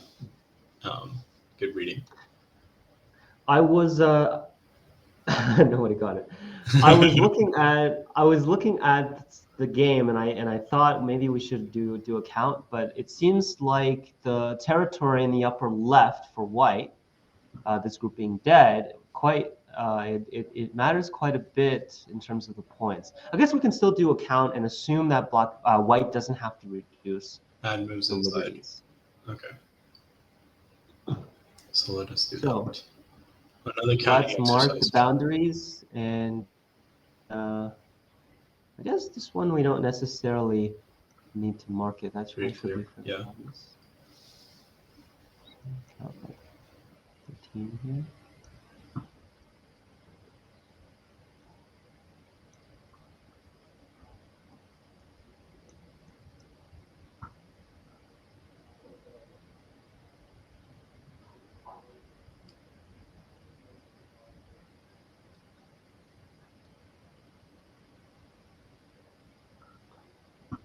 So I count about 39 for the top left. Out of curiosity, I'm sure this conversation comes up no matter what the game is or anything, but do you normally count in twos? Is that your I try to count by tens if I can. tens? Okay. Yeah. So and like then the common shapes of otherwise, tens and then yeah. But how do you get to 10? Like, do you do twos to get to 10, if that makes sense? Like, if This it's an goes easy to shape, 10. yeah. Right. That's Of an course. easy 13 there. Right. Yeah, this you don't really have to. Right. This is a this is Right. a three, Also please. simple, but like the top left, I guess. So- Where would you see your 10 Yeah. shapes? I guess. So like you would count the 5 shapes. You would group groups of 5 stones. Okay. And then otherwise you would just go by. I just sometimes go by ones. Just I'm not very good at counting in twos. Sure. Going by twos is very popular though. Yeah. I think this is probably the most unexpected answer I've ever heard when I've asked this question to people. Like everyone's like, yeah, twos, look for easy tens, but from you I've heard ones, fives, and tens. So, like Yeah. Yeah. I guess people usually find their way of counting quickly. Yeah. I find that it's more important to avoid mistakes, because when you make a mistake, you kind of have to restart for that Right. group, and you should always just remember each number. And instead of adding it at the same time. So if you start with 13, you don't want to count 14 here. You want to count 6 and stuff, and you want to count 5. And that way you could remember the individual territory, so that if you make a mistake, you just have to restart for that one. And also, if you have a trade, you don't have to recount the other ones as well. And if any like end game happens or any changes, it will only affect one number and not the whole number. Yes. Makes sense. That's Now I just have to, me personally, I have a really bad short-term memory, so now I just have to bring in pen and paper and just keep my 5 numbers or 4 numbers, however many groups I have. Based on this conversation, Ryan, you've made me into like a large Moyo player, so I only have to count one time.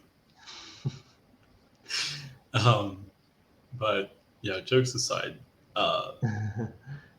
Wait, so somehow my numbers disappeared, but did we add the numbers yet? So we had 39, 52, 58, and 63. Seems like 63 for white. Mm-hmm.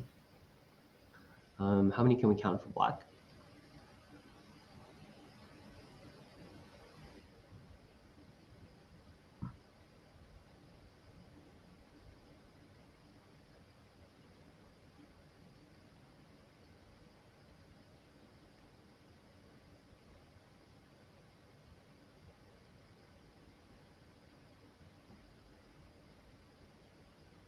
So actually only count something around 55 for black, because on the top we have to take into account white, Hane, and push, and black has to block and connect. Right. And so this is kind of interesting. I thought that, okay, so sorry, black has around 55, definitely under 60. Now, since black is strong and white has this weak group, there are quite a few places that black could benefit. For example, the Atari, if white connects, then this middle group seems to be in some danger. Yeah. And also, remember, we gave white everything and assumed white didn't have to play any Playing moves liberties inside. That's true. I Um, would be terrified in this game state as white in terms of, yeah, any move in the center seems just almost fatal, and maybe that's probably because I'm just reacting on feeling and not reading anything specifically. But all I see is like a sea of black with. If you notice the previous move by white, white's not happy about the game. If white was happy, white would just escape this save group the in the middle. stones. Yeah, yeah. But on the other hand, I don't think this is a reasonable move. After black jumps, I don't see any good way for white to escape. Now, keep in mind that if white cuts this way, Mm-hmm. I'm in the pen. But if white cuts this way, it's actually not necessarily sente because black can always Give up that sacrifice piece. the stone. If the middle group is about to Right. die, that's much Of more course. than the territory in the bottom. Right. So black has that option, and I don't feel that it's. I just don't see any good way out for white right now. So the question is, does white lose if white jumps and protects and lets black capture the two stones? According to my count, assuming that I didn't mess up, that doesn't seem to be the case. Maybe I should recount because my count does not really add up to the player's decision right now. Right. So let's count black again.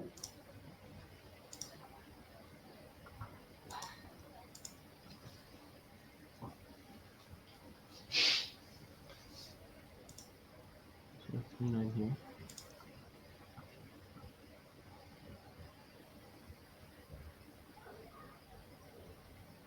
Here. Is that it?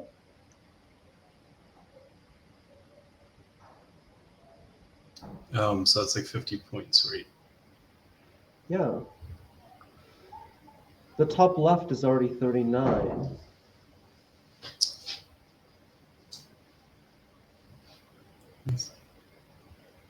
So Byoyomi could definitely be a factor, but it seems like white is being unreasonable with. Yeah, white seems to be losing it here because I don't see any good way for white to connect back. So it seems like a poor decision for white, according to my evaluation, because even if white jumps and black captures the two stones, white would still be ahead. So how would that what would you count the two stones as? Like what would the capture look like if there is a capture? If there's a capture, then maybe something like this. Okay. Maybe something like that.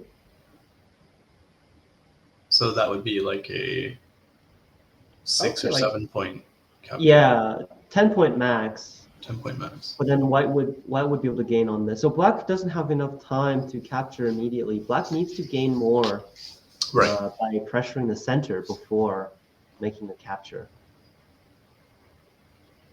And so we mentioned that there could be a capturing race, but keep in mind that white can easily live. So if it's white's turn, white can easily prevent the capturing race. Right.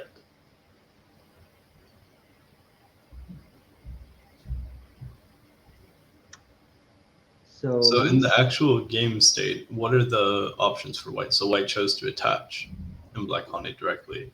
Mm-hmm. And this shape is very poor for white. Because right now, if white extends, black is going to Atari. Black is not going to let white make some eye space here. Right. And you can't simply Atari back because the capture is Sente.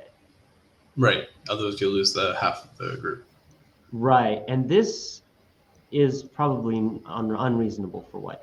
This would Right. be White is This would running, be- making 0 points, and black is just getting profit in Sente even. Yeah. So yeah, it looks pretty unreasonable. For white, white played the attach in game, but I was considering like an attach at M10 area. Would that?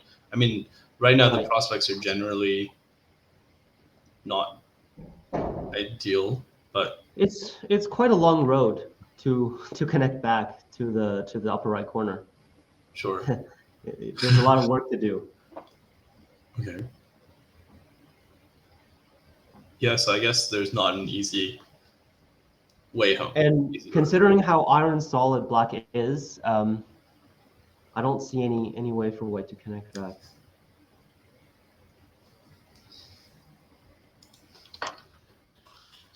Yeah, this could be the losing move. I'm not sure why white didn't respond in the center.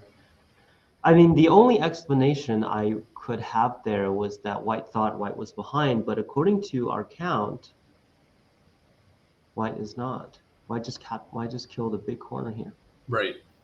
But I think like Biyomi or not, I think players even like Albert Yen's caliber would have a better understanding of the count. So assuming that is true, that statement is true, then maybe Albert sees a way to settle the white group or run it away rather, which I guess we will find out one way or another. It looks like your previously shown diagram is coming to light here. So white did Atari this way. Now black might choose a different sequence as well, but I don't. Maybe black is happy with this.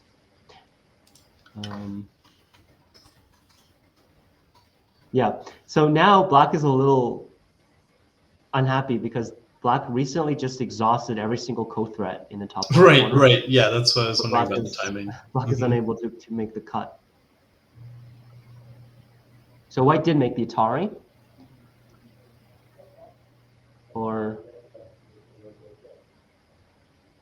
Yeah, it seems like white did make the Atari. Now, even if we assume black connects, maybe we should now at this point and see what the game would look like. So black would continue pressuring white before making this cut. Here's actually quite an important factor.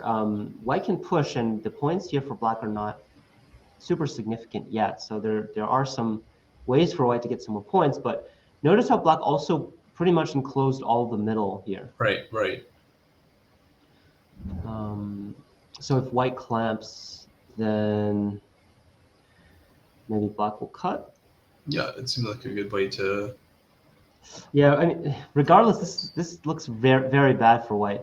I mean, no, if white clamps, black descends, and now the corner is only 2 points, and black has 1 point. So this is all looking not that good for white. And then black cuts. Maybe white could push first, but yeah, black overall gained way too much compared to white playing here first. It's not looking good for white now.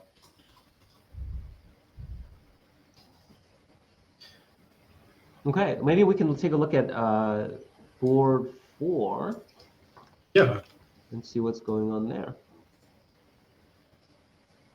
So let us see. This is Harrison's game.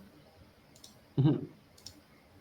And so let me just go back to where we were at. So we previously looked at this situation here. Black just defended the top, and we did a quick count, and we said that black was ahead, right? So. Right. About 10 points, including Comey, though. Including Comey. That's right. It's quite a big lead, actually.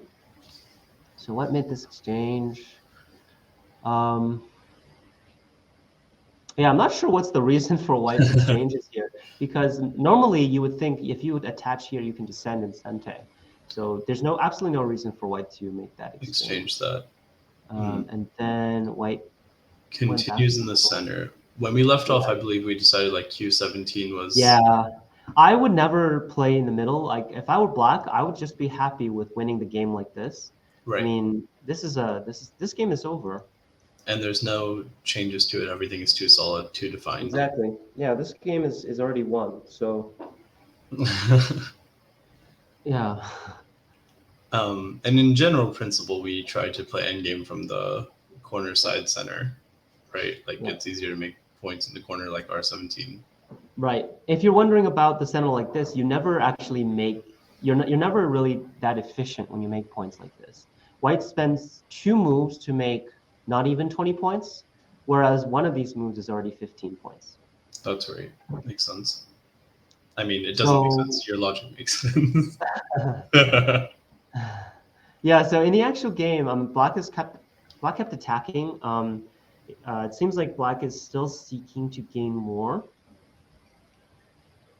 Black even forced White to live this, so that's kind of interesting. And so Black breaks into that white built center anyway. Okay. Okay, now this is a very common mistake. Never make this extension.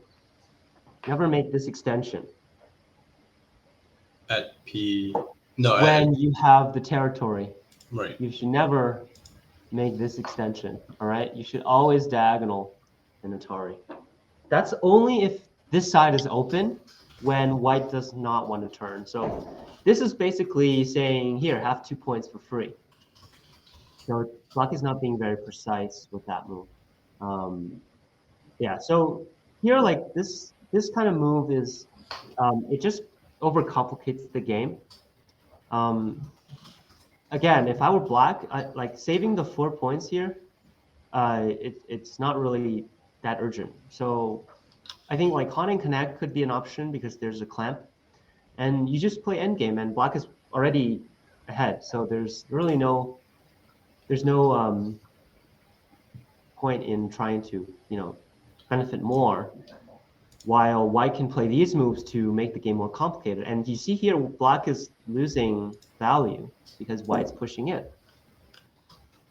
Right. So this is a tip that I like to give players who are quite strong and want to improve in their mid game, is you should always think about the value you're gaining. And I feel like some strong high down players, they don't realize that when they're attacking, they're actually kind of just playing moves and not really thinking about the purpose. And here, white's pushing in, and black only got 4 points. White pushed in, and all the potential here is gone. Right. White jumps back and also threatens to maybe attach a tiger's milk. So black really didn't gain anything from connecting the 2 stones, the 4 points here.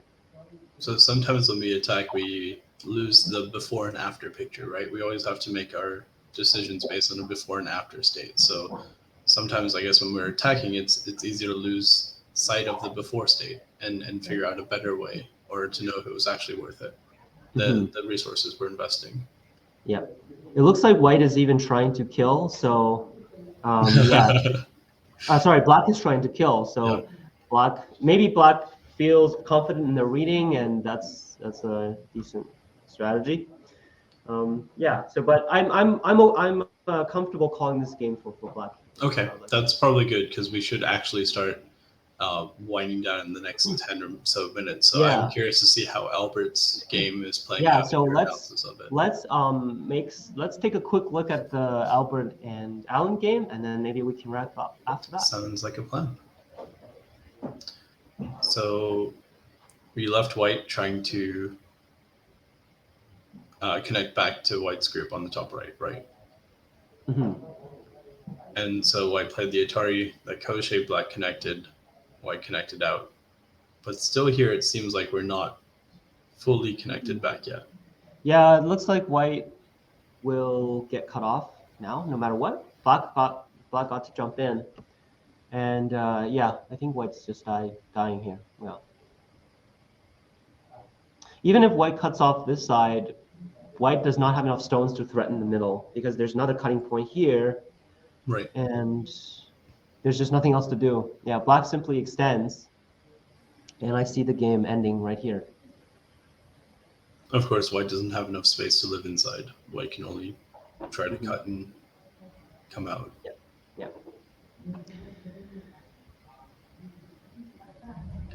So would you say that white, not through the game, but J13 was kind of a glaring, I think like so. a Yeah. losing move, if you would call it that, if white ended up losing?